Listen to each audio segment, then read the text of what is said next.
If you didn't know, the Couch to Active 8-week experience is available in 3 unique formats. Get our online course for $99 that's independently done by you.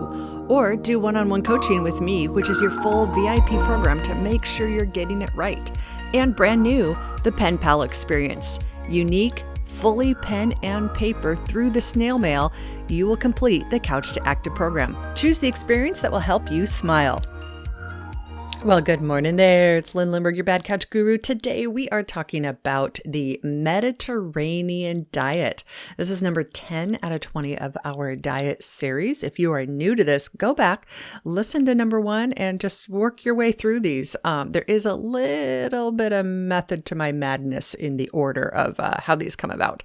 So before we jump on though, what are our quotes for this? Diet culture is bad for your health. Healthy lifestyle is the goal. Education is power. So that's why it's okay to get educated by all these diets, because the diet culture is a $72 to $78 billion industry. I should say the diet industry. If we add diet culture, it's probably even more than that. This is hard stuff. And so we want to make sense of it, give you knowledge, which is power for you to not be swayed by all of this marketing out there. Okay. Mediterranean diet. Let's take a look at this one here.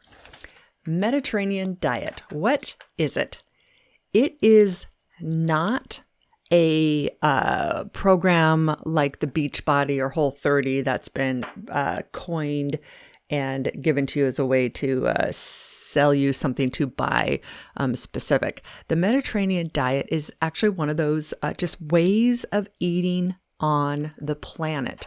And it came from looking at how people in the Mediterranean eat, specifically around Italy and Greece, specifically around dates before 1960. And remember, and I can't believe 1960, that was 60 years ago. I can't believe it. 1960. That really is a magic date in our history we want to look at, is right around 1950, 1960. That is when all of the processed foods and industrialized food revolution came about. That's essentially 1960 is about when our whole food system got screwed up royally, massively. And that's why when we say what's normal for us today is messing us all up, because it's all that processed stuff. So the Mediterranean diet got a lot of attention in part because of a book that came out called The Blue Zones, where a group did a significant global study to see what populations in the globe have the longest longevity and the happiest lives, like the lowest stress, happiest lifestyle, all of that stuff, great longevity, low heart disease, low diabetes, low strokes, low obesity. And I don't really even like the word obesity, but you know what I mean. And Mediterranean diet came out as one of those. And the thing that was really interesting in it is they have a decent amount of fat and carbs and grains in it. But let me just show you what it is. So essentially the Mediterranean diet is looking at how Italy and Greece ate before 1960. So here it is. It's a diet consisting mostly of vegetables, fruits, nuts, seeds, legumes, potatoes, whole grains, breads, herbs, spices, fish, seafood, extra virgin olive oil. So they're eating very little poultry, eggs, cheese, and yogurt. And they're almost never, very, very rarely eating any red meat. And they are pretty much not eating sugar, added sugar. It's really not, but pre-1960, it really wasn't part of their diet at all. So they weren't eating processed meats. They weren't eating refined grains like the white bread, the sugar sweetened beverages. They did drink red wine and in moderation, and they did drink, coffee and tea, but not with sugar in it. And that was pretty much it. So they didn't have the trans fat, the refined oils like soybean oil, canola oil, no processed meats, no highly processed foods, that kind of stuff in it. So that is the Mediterranean diet. Part of the reason it keeps coming up even though it's, not something you can go and, purchase. I'm going to do the Mediterranean diet, is because it's just a way of eating, a culture way of eating. And if you Google the Mediterranean diet, there's a lot of info about it. There's a lot of recipes and stuff for it. The cost for this one, what does it cost? Well, first of all, the revenue is there is no real Mediterranean diet industry out there. So that's why you're not seeing it advertised to you, because there's no company with an advertising budget. But there are a lot of cookbooks and ways of cooking Mediterranean. And the cost really is just food and food choices. As far as your physical health, the Mediterranean diet is excellent. It does really great. Some folks say it's hard for them if they get a Mediterranean diet book and they start doing the recipes. They say it's the flavors and things are harder for them to get used to.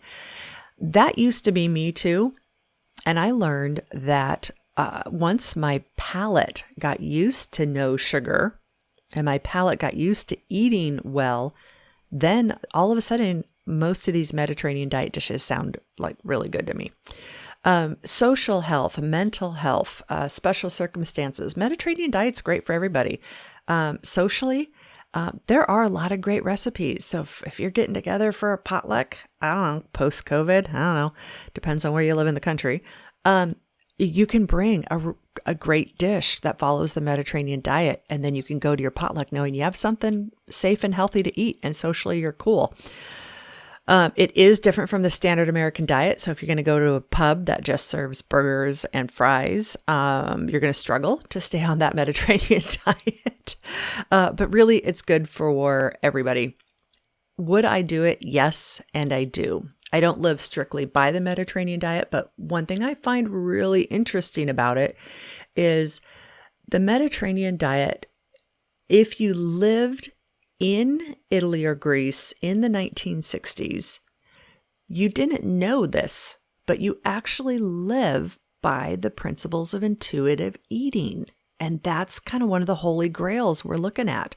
If you lived back in that day, you weren't dieting, you weren't counting calories, you were just eating what was available to you, eating what was around. It just happened to be the Mediterranean diet. And socially and mentally and everything, it was like, that's just what everybody did. And you had much less struggle with weight. You have almost no heart disease and almost no type 2 diabetes.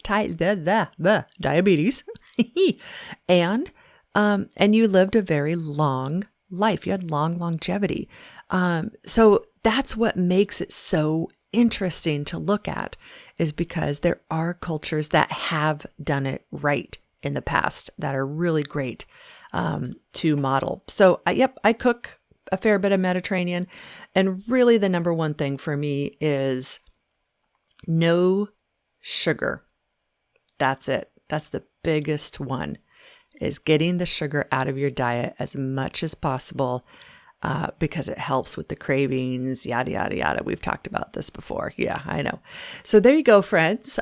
Check out the Mediterranean diet. And again, it's not, you just have to Google it. I'll put a link to a 101 article on Mediterranean, so you can take a look and see a little bit more about it. And I hope that you find some recipes that are new to you that make you love eating healthy even more.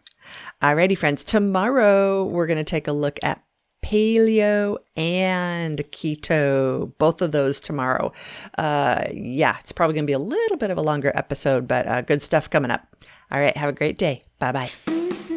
If you haven't been exercising consistently but always wanted to, the Couch to Active 8-week experience is a great opportunity to make you succeed. Head over to couchtoactive.com and sign up for the online course, Coaching with Lynn, or the brand new pen and paper Pen Pal experience today at couchtoactive.com.